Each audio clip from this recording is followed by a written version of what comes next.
வெளித்துளியின் வணக்கங்கள். பிஜிடிஆர்இபி ரிசல்ட்டெல்லாம் வந்துருச்சு. இதில் சர்டிஃபிகேட் வெரிஃபிகேஷன் இன்றைய தினமிலிருந்து 9ஆம் தேதி வரைக்கும் நடக்க இருக்குது. ஸோ வெரிஃபிகேஷனுக்கு போகக்கூடிய உறவுகளுக்கு வாழ்த்துக்கள். இப்போ இதில் 2 விதமான கேள்விகள் இருக்குது.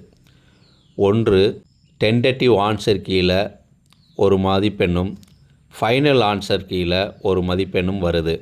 ஸோ இதனால் வாய்ப்புகளை நாங்கள் தவற விட்டுருக்கோம். இதற்கு என்ன விடிவு, இதற்கு எப்படியாக நம்ம அடுத்த மூவ் பண்ணலாம், டிஆர்பி போர்டு இதற்கு என்ன செய்ய வேண்டும் அப்படிங்கிற இதனை வலியுறுத்தியும், அடுத்து தமிழ் எலிஜிபிள் டெஸ்ட்டில் 85,000 பேர் தேர்ச்சி பெறவில்லைங்கிற ஒரு ஆதங்கமான ஒரு விடயம் இருக்குது. இதற்கு எப்படியாக நடவடிக்கை எடுக்க வேண்டும் அப்படிங்கிறத வலியுறுத்தி இந்த பதிவு இருக்க போகுது. ஸோ இறுதி வரையும் ஸ்கிப் பண்ணாமல் பாருங்கள். நம் சேனலை இதுவரைக்கும் நீங்கள் சப்ஸ்கிரைப் பண்ணலைன்னா சப்ஸ்கிரைப் பண்ணி அருகில் உள்ள ஆளுங்கிற பட்டனை அழுத்திக்கங்க. இந்த சேனலை பொறுத்த வரைக்கும் சமூக சார்ந்த பதிவுகள், என்டர்டெயின்மெண்ட்டு, ஸோ இதுதான் இருக்கும். நமக்குள் நாம் சேனலில் தான் எஜுகேஷன் அண்டு வேலைவாய்ப்பு நோட்டிஃபிகேஷன் சார்ந்த பதிவுகள் அந்த சேனலில் வரும். ஓகேங்களா?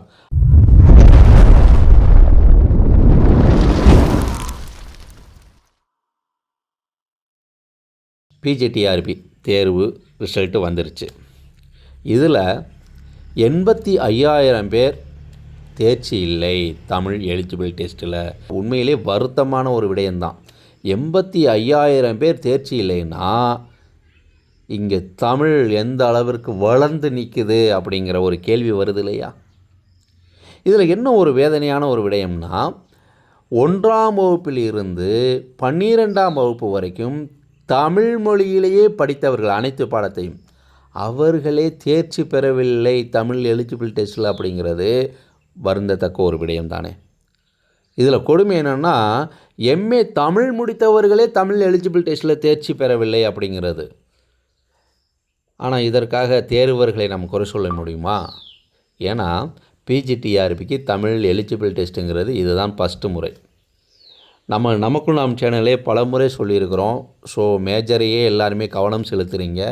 தமிழ் எலிஜிபிள் டெஸ்ட்டுக்கு உங்களை கவனம் செலுத்துங்க. அந்த தேர்வு 20 மதிப்பெண் எடுத்தால் தான் உங்களுடைய மேஜர் பேப்பரை திருத்துவாங்க. இல்லைன்னா நீங்கள் எவ்வளவு முயற்சி செய்தும் அது பயனற்றதாக போய்விடும் அப்படிங்கலாம் நம்ம பல முறை வலியுறுத்தியிருந்தோம். ஆனால் 85,000 பேர் தேர்ச்சி பெறவில்லை அப்படிங்கிற போது இதில் ஒரு 10% வச்சுக்கோங்களேன், கண்டிப்பாக மேஜரில் நல்ல மதிப்பெண் எடுத்துறதுக்கு வாய்ப்பு இருக்கும் இல்லையா? அப்போ மேஜரில் ஹை மார்க் எடுக்க வாய்ப்பு இருந்தும் இந்த 20 மதிப்பெண் எடுக்க முடியாமல் அவங்களோட வாய்ப்பு தவறி போகுது பாருங்கள். இத்தனைக்கும் அவர்கள் தமிழ்நாட்டில் தமிழர்களாக இருக்கக்கூடிய நபர்களாக கூட இருக்கலாம். அப்படி இருக்கக்கூடியவர்களுக்கு இந்த அவல நிலை, இதற்கு என்ன தான் விடிவு? ஏன் இந்த தமிழ் எலிஜிபிள் டெஸ்ட்டுங்கிற ஒரு மெத்தடே வந்துச்சு? தமிழ்நாட்டு பணியில் வேறு மாநிலத்தவர்களும் பணி செய்கிறார்கள், எப்படி சாத்தியம்?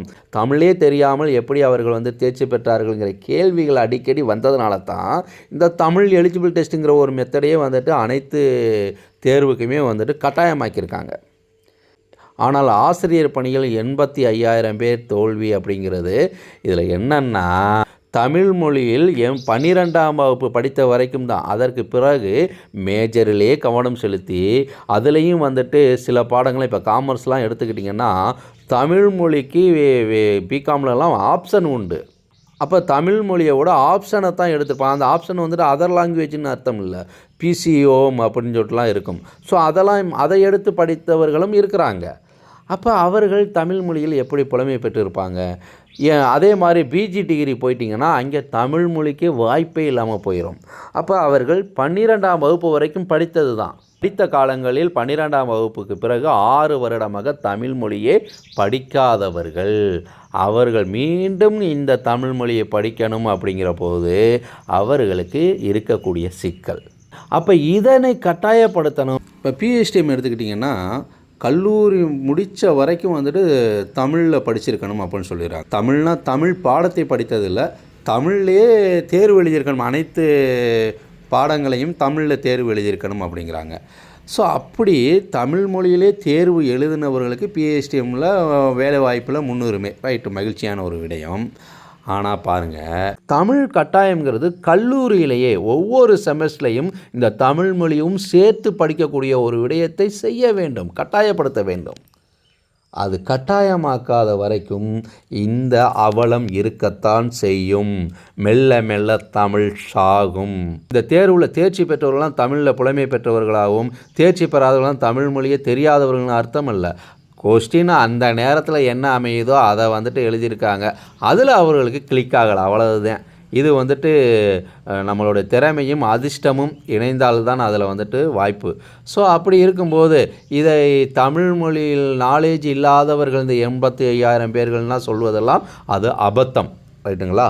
சரி, அடுத்து வந்து பார்த்திங்கன்னா டென்டேட்டிவ் ஆன்சருக்கு. இது தாங்க உண்மையிலேயே வேதனையான ஒரு விடயம். டென்டேட்டிவ் ஆன்சருக்கு நீங்கள் கொடுக்குற ஆன்சருக்கு, ஏன்னா தேர்வர்கள் தேர்வு எழுதுகிறாங்க, அதில் வந்துட்டு மதிப்பெண் வரலை, சரியாக அவங்க தேர்வு எழுதலைன்னா அதெல்லாம் வேறு. நீங்கள் கொடுக்கக்கூடிய டென்டேட்டிவ் ஆன்சருக்கு அதில் ஒரு வித மதிப்பெண், ஆனால் அதை நம்பி இந்த நமக்கு இவ்வளவு மதிப்பெண் வருது, நமக்கு வாய்ப்பு கிடைச்சிரும் அப்படிங்கிற எதிர்பார்ப்பில் இருக்கும்போது ஆட்சேபனையெல்லாம் தெரிவிக்க சொல்கிறீங்க. ஆட்சேபனை தெரிவித்தா அதில் யார் யார் ஆட்சேபனை தெரிவித்தாங்க தெரியுமா? அப்படி ஆட்சேபனை தெரியுமா எந்த ஆதரோடைய புக்கை வந்துட்டு அவங்க ப்ரூஃபாக காட்டினாங்க தெரியுமா? எத்தனை பேர் அதற்கு ஆட்சேபனை தெரிவித்தாங்க தெரியுமா? இன்னொன்று, நம்ம சரின்னு நினைக்கக்கூடியது அதை வந்துட்டு நம்ம நினைக்கக்கூடிய கொஷினை வந்துட்டு ஆட்சேபனை தெரிவித்தாங்க யாருன்னு தெரியுமா?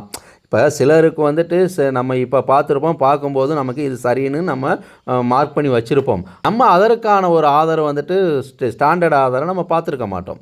அப்போ நம்ம கையில் இருக்கக்கூடிய மார்க்கெட்டில் வாங்கின மெட்டீரியலை வச்சு நம்ம வந்துட்டு இது சரின்னு நினச்சிருப்போம். அந்த ஆன்சருக்கு வந்துட்டு சரின்னு டென்டேட்டிவில் வருது. இப்போ ஃபைனல் ஆன்சருக்கில் சம்மந்தமே இல்லாமல் மதிப்பெண் வேரியேஷன் வருது. அதாவது 1-2 வேரியேஷன் வர்றதுங்கிறது யதார்த்தம், அதை நம்ம வந்துட்டு மறுப்பதற்கு இல்லை. ஆனால் பெரிய அளவிற்கு வேரியேஷன் ஏன் வருது? அப்போ இதற்கு யார் காரணம், யார் பொறுப்பு? டென்டேட்டிவ் ஆன்சருக்கு வெளியிடும் போதே ஒரு கொஸ்டின் மேக் பண்ணும்போதே அதை வந்துட்டு இத்தனை வல்லுநர்கள் தானே, அவங்க சப்ஜெக்டில் வல்லுநர் குழு சேர்ந்து ஒரு கொஸ்டின் எடுக்கும்போது அதில் எவ்வளவு கவனம் வேண்டும்? அந்த கொஷின்ஸில் ஆப்ஷன் கொடுக்குறதுல அந்த கீழே எவ்வளவு கவனம் இருக்க வேண்டும்? அப்போ யாருடைய கவனக்குறைவு? அப்போ இந்த கவனக்குறைவுக்கு தேர்வர்கள் பலியாக வேண்டுமா? இப்படியாக தொடர்ந்து இந்த கவனக்குறைவு இருந்துக்கிட்டே வருது. அது டிஎன்பிஎஸ்சியாக இருக்கட்டும், டிஆர்பியாக இருக்கட்டும், இந்த தேர்வுகள் அனைத்துலையுமே இந்த கவனக்குறைவு இருக்குதே. டென்டேட்டிவ் ஆன்சர் கீ தான் வந்துட்டு ஃபைனல் கீயாகவே இருக்கணுங்கிறது தான் நம்மளுடைய எதிர்பார்ப்பு. ஆனால் அப்படி இருப்பதில்லை. அப்படியே இருந்தாலும் 1-2 வேரியேஷன் இருக்கலாமே தவிர பெரிய அளவுக்கு வேரியேஷன் எங்கேருந்து வருது? அப்போ இதில் டிஆர்பி ஒரு முடிவு பண்ணணும். 10% மேலே ஒரு கொஷினில் வேரியேஷன் வருது, டிஃப்ரென்சஸ் வருது அப்படின்னாலே அந்த தேர்வை ரத்து செஞ்சிடணும். அந்த சப்ஜெக்டுக்கு மீண்டும் தேர்வு நடத்தணுங்கிற ஒரு விதியை கொண்டு வரணும். பெரிய அளவிற்கு ஏன் வந்துட்டு இவ்வளவு வேரியேஷன் வருது? இப்போ தேர்வர்களை குழப்புவதா? இதனை முதல்ல டிஆர்பி போடு தமிழக அரசு கவனம் செலுத்த வேண்டும். எவ்வளவு மன வருத்தம் தெரியுமா? சரி, ஓகே. இப்போ டென்டேட்டிவ் ஆன்சர் கீக்கும் ஃபைனல் கீக்கும் வந்துட்டு இவ்வளவு வேரியேஷன் வந்துருச்சு இல்லையா? ஃபைனல் கீ நீங்கள் கொடுத்துட்டீங்க. ஒவ்வொருத்தருடைய யூசர் ஐடி பாஸ்வேர்டு போனால் ஃபைனல் கீ என்னங்கிறது இருக்குது. அதை வச்சு பார்க்கும்போது வேரியேஷன் வர்றது தெரியுது, நம்ம மறுப்பதற்கு இல்லை. ஒவ்வொருத்தரும் எழுதின ஓஎம்ஆர் ஷீட்டையும் அதோடு சேர்த்து கொடுத்துட்டிங்கன்னா, அதே போல் எந்தெந்த கொஷின்ஸுக்கு வந்துட்டு ஆட்சேபனைகள்லாம் வந்துட்டு மறுக்கப்பட்டது, தெரிவிக்கப்பட்டது, எதை வந்துட்டு வல்லுநர் குழு வந்துட்டு ஆதாரமாக எடுத்தாங்க அப்படிங்கிறது தெரிஞ்சிச்சுன்னா, இன்னொன்று தமிழ்நாடு டெக்ஸ்ட் புக்கில் இருக்கக்கூடியதையே வந்துட்டு தவறுன்னு இங்கே ஃபைனல் கீழே காட்டியிருக்குங்க. ஸோ இதெல்லாம் வந்துட்டு நமக்குள்ளாம் சேனல் நம்ம போட்ட பதிவில் வந்துட்டு உறவுகள் கமெண்ட் பாக்ஸில் சொல்லியிருக்க ஒரு விடயம். அப்போ இங்கே தமிழ்நாடு டெக்ஸ்ட் புக்கிலேயே வந்துட்டு இவ்வளவு குழப்பம் இருக்குதா அப்படிங்கிற இந்த கேள்வி வருது இல்லையா? ஒவ்வொரு தேர்வு ஓஎம்ஆர் ஷீட்டும் கொடுக்கப்பட வேண்டும். இருக்கட்டுமுங்க, இப்போ ஓஎம்ஆர் ஷீட்டு வேண்டும்னு கேட்டாச்சு. இப்போ ஃபைனல் ஆன்சருக்கு வெளியிட்டது போல் ஒவ்வொருத்தருடைய தனிப்பட்ட இதில் அவர்களுடைய ஓஎம்ஆர் ஷீட்டையும் நீங்கள் கொடுத்துடலாமே, சிம்பிள் தானே. அப்போ அவர்கள் அதை தெளிவுபடுத்துவதற்கு, ஏன்னா சிலர் வந்துட்டு நம்ம இதைத்தான் நம்ம அட்டன் பண்ணியிருப்போம் நினச்சிக்கிட்டு இருப்போம், ஆனால் நம்ம வேறு ஒன்று மார்க் பண்ணியிருக்கலாம். அப்போ அதை தெளிவுபடுத்துவதற்கு வாய்ப்பு இருக்கும் இல்லையா? அதையும் நீங்கள் கொடுத்துருங்க. இப்போ உறவுகள் கேட்கக்கூடியது, எங்களுக்கு இதை எப்படி நாங்கள் வெரிஃபை பண்ணுறதுங்கிறது. ஒவ்வொரு தனி தேர்வர்களும் உங்களுடைய இந்த ஸ்க்ரீனில் காட்டுறேன் இல்லையா, இதில் டிஆர்பியோடைய பொது தகவல் அலுவலருக்கு ஒரு ஆர்டிஐ ஃபைல் பண்ணுங்கள். அந்த ஆர்டிஐயில் உங்களுடைய ஆன்சருக்கு கேட்குறீங்க. அடுத்து ஆட்சேபனை தெரிவித்த அந்த என்னென்ன ஆதார அடிப்படையில் வந்துட்டு ஆட்சேபனை தெரிவிக்கப்பட்டது அப்படிங்கிற அதை நீங்கள் கேட்கலாம். எந்த ஆதாரத்தின் அடிப்படையில் இந்த ஆன்சருக்கான முடிவு எடுக்கப்பட்டது, அதாவது டென்டேட்டிவ் ஆன்சருக்கு மாற்று ஆன்சருக்கு இல்லையா முடிவு எடுக்கப்பட்டது, இந்த தகவலை நீங்கள் கேட்க உங்களுக்கு உரிமை இருக்குது. ஒவ்வொரு தேர்வர்களும் இதை செய்யுங்க. இத்தனை ஆர்டிஐ மனு போகும்போது கண்டிப்பாக டிஆர்பி இதில் ஒரு முடிவு எடுப்பதற்கு வாய்ப்பு இருக்கும். காலம் கடக்கத்தான் செய்யும், 30 நாள் ஆகும். ஸோ நீங்கள் இதை முயற்சி எடுங்க. அடுத்து டோல் ஃப்ரீ நம்பருக்கு நீங்கள் ஃபோன் பண்ணுங்கள். அதுக்கு வெயிட் பண்ணி தான் ஆகணும்.